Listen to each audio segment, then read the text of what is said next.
Hello, it's Jonathan from quadcopterhub.com. Today I want to give you a bit of a tutorial on how to use the S1102 pocket quadcopter.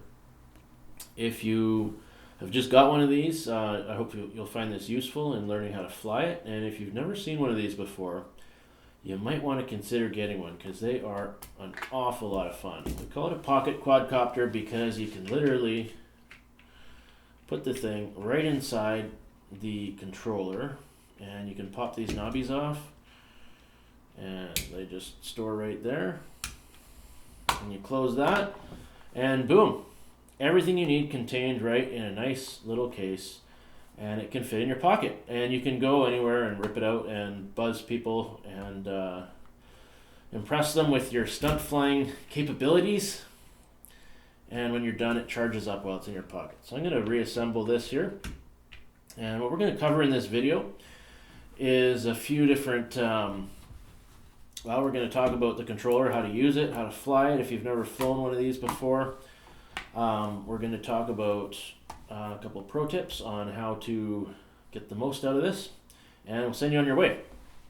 So, for starters, you got two main controls, right? These are the ones you really got to understand, right? On the left-hand side, in a few moments we'll go through how to fly, but I just want to explain these for a time being. The left-hand side, this one is the throttle.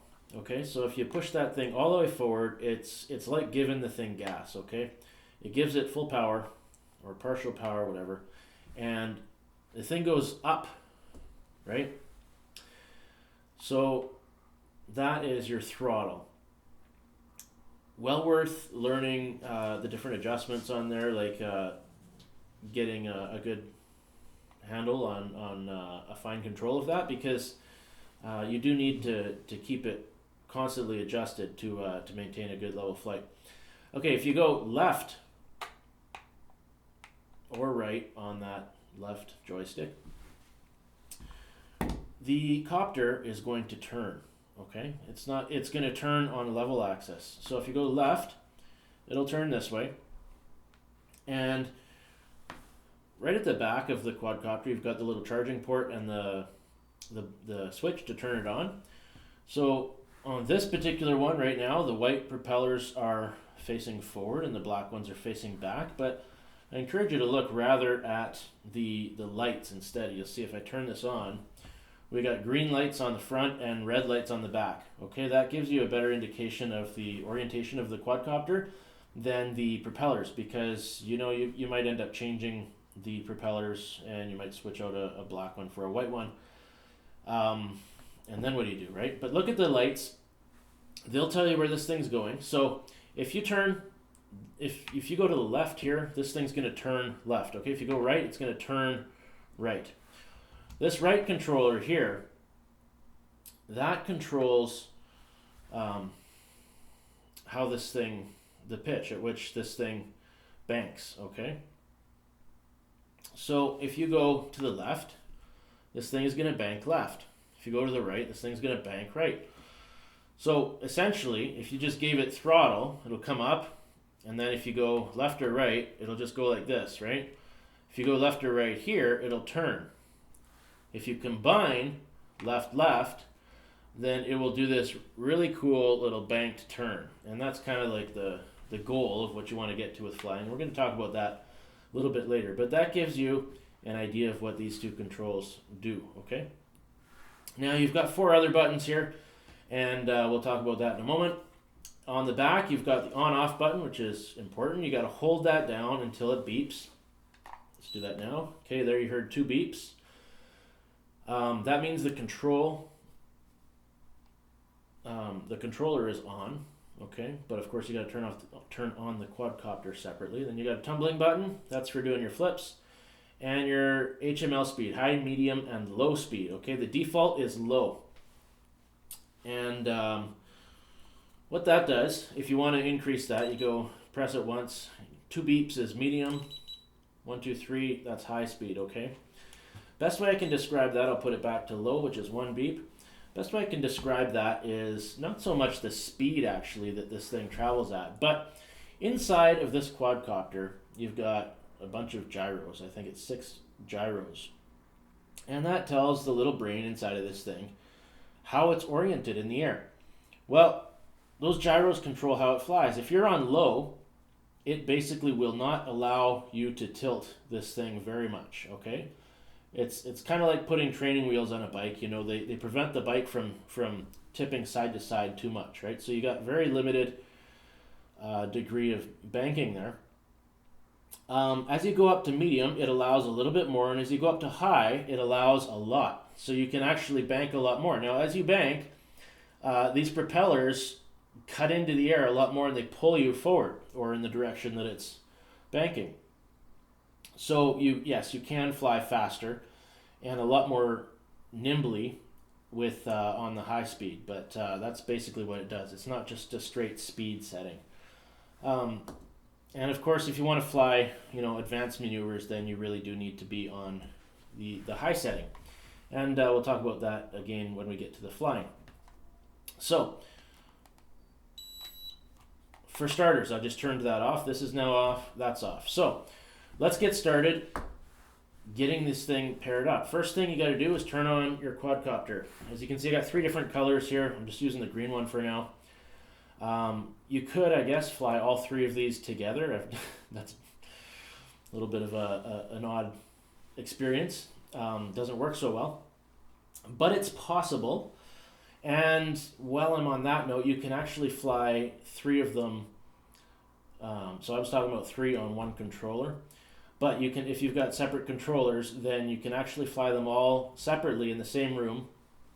The really important thing is that you bind each quadcopter to its own controller separately. So if you got 3 friends, do friend 1, his quadcopter in the controller, that's fine. Then you do the next guy and the next guy, etc. And everyone does them separately so that each quadcopter only pairs to one controller. Or I should say each controller only pairs to one quadcopter. Otherwise, you might end up flying your buddy's quadcopter. And that's always fun. So, we've turned on the quadcopter. Now we have to hold that down. Okay, did you notice that? This time it beeps twice. 2 short ones and then 2 long ones. That tells you that the controller detected the quadcopter. Now, let me back up a step here again too. Okay, now we're totally off. If I turn this on, all 4 lights are flashing. Okay, green in front, red in back. They're all flashing. Now I've turned on the controller. Now you can see 1 red is on in the back, and the 2 green in the front are flashing. Okay, at this point you can't fly yet. You haven't actually bound the 2 together. To complete that process, all we got to do is take the left joystick, go up, it beeps, down, it beeps again. Now we're ready to go, and you can see all 4 lights are on, and they're solid. Okay. At that point, we've got power, we've got control, and we're ready to go. Okay, now when you first lift off, you might notice that this thing drifts around a little bit. And you might need to adjust that. So before you even start, here's a little pro tip for you. You take the left joystick and you go all the way to the bottom left, and then you take the right joystick and you go all the way to the top right. And maybe I wasn't watching, but normally, there we go. Did it again, and then you can see that the lights on the right hand side of the quadcopter blinked rapidly for a second or 2, and then they all went solid again. And what that does is when you do that little sequence on a level surface, have the quadcopter on a level surface, then it resets the gyroscopes inside the quadcopter, and it'll really help you, be able to maintain a stable flight rather than being drifting around a lot. Because when it's drifting, it can be frustrating, especially when you're getting started, because it feels like you're fighting it. It wants to go somewhere other than where you're pointing it. Now, another thing on that note, before we get into flying, is that you should be able to have this thing hover fairly. See, if I'm staying low here, it actually wants to move around a bunch because of the backdraft of being low. But I'm noticing that right now I need to compensate a little bit. It keeps on wanting to drift back towards me. So what I'm going to do there is I'll just, you see I got forward and back, 2 buttons, and then I got left and right, 2 buttons. And this allows you to adjust your trim. And I'll just give it 1 beep on the forward button, and that's going to, see, it wants to drift backwards. So I'm just going to tell it to kind of default forwards a little bit further, and then I'll test it again. And it's a lot more stable. I'll give it 1 more beep.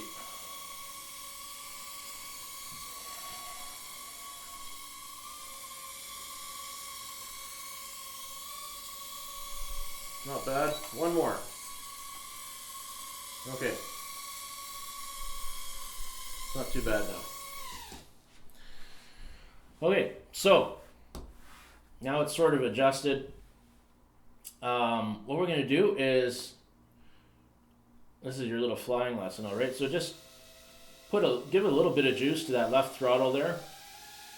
Get a feel for how much you need to actually have it lift off. You know, you can see I give it almost half throttle, maybe a 1/3 throttle, and it just starts quivering here. It's about ready to take off, and then you got to give it a bit more. Now, initially, when you take off on really low power like that, it's going to want to drift, just because it's on a kind of a cushion of air, right? So it drifts around a little.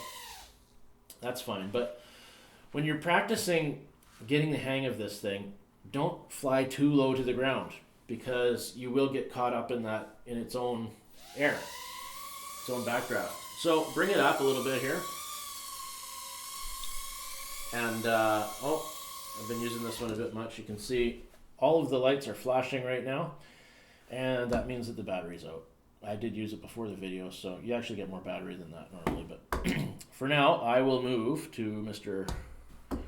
Blue Quadcopter over here. So turn that off. I've turned this on. You can see all 4 are flashing.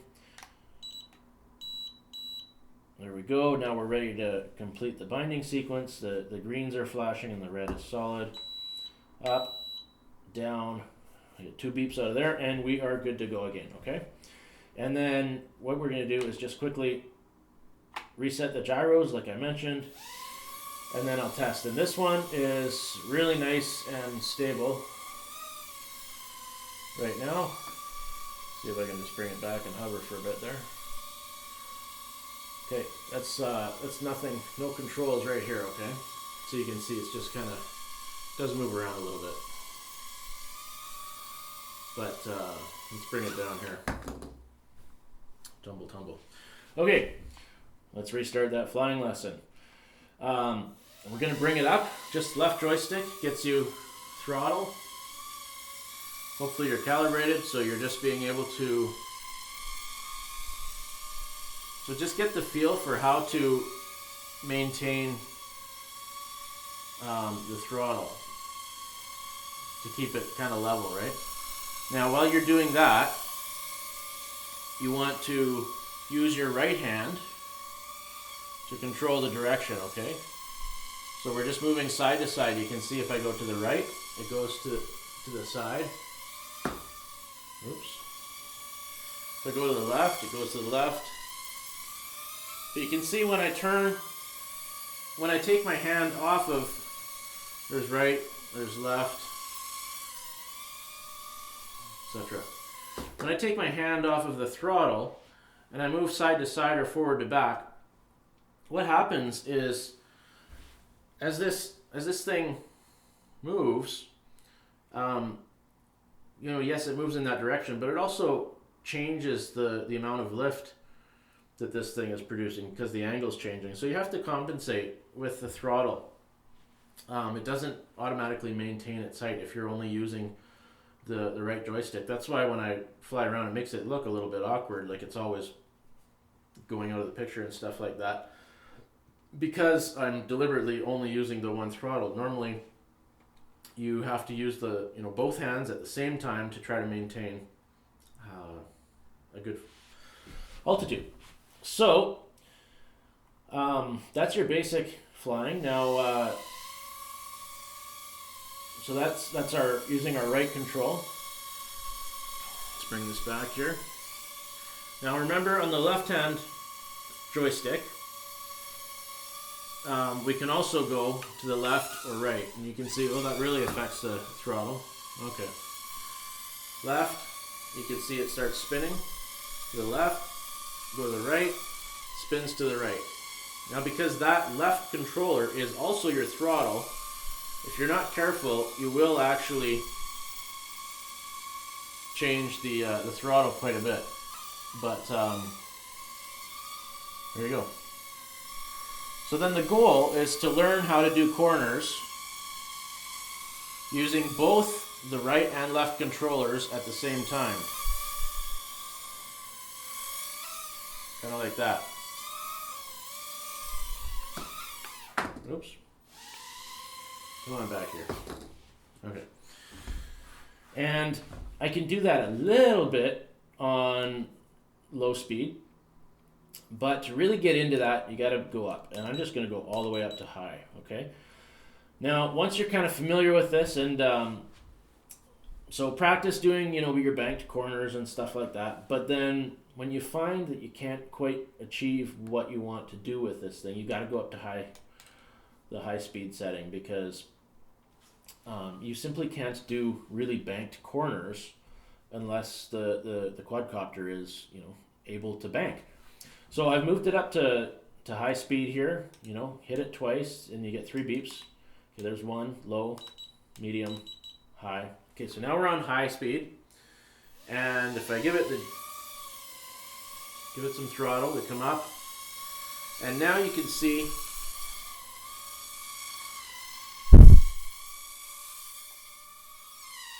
the thing is a lot more agile. Oops.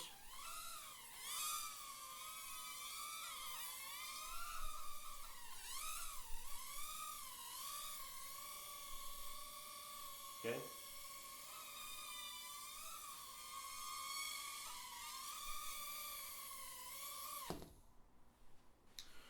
So you can really control this thing a lot better on high.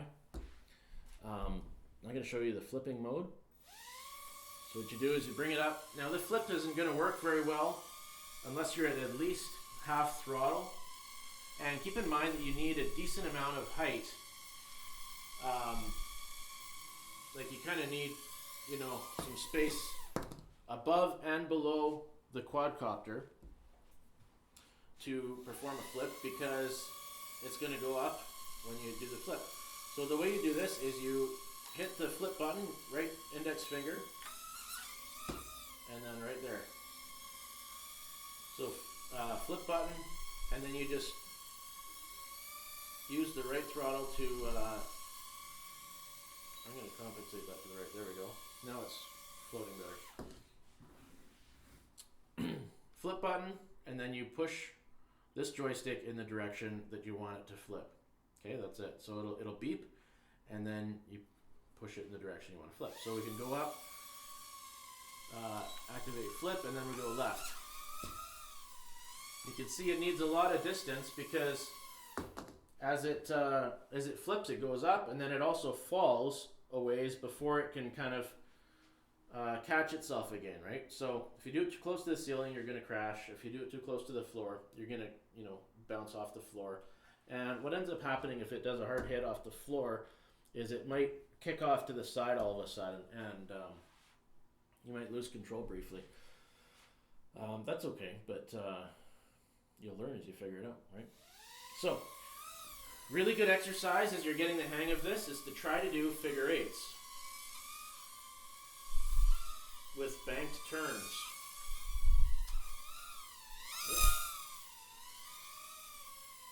You go away from yourself, bank, come back.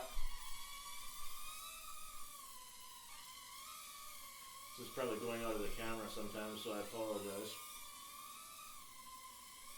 But we're flashing now, so what we're going to do is land this guy. We'll turn that one off, and we'll just transfer right across to the orange one. Okay. This one's on again. We're good to go there. Boom, done. Reset the gyros. Everything's happy, we're good to go. See? It's just that easy. And this one's really nice and stable too. You can see it's just kind of hanging out there.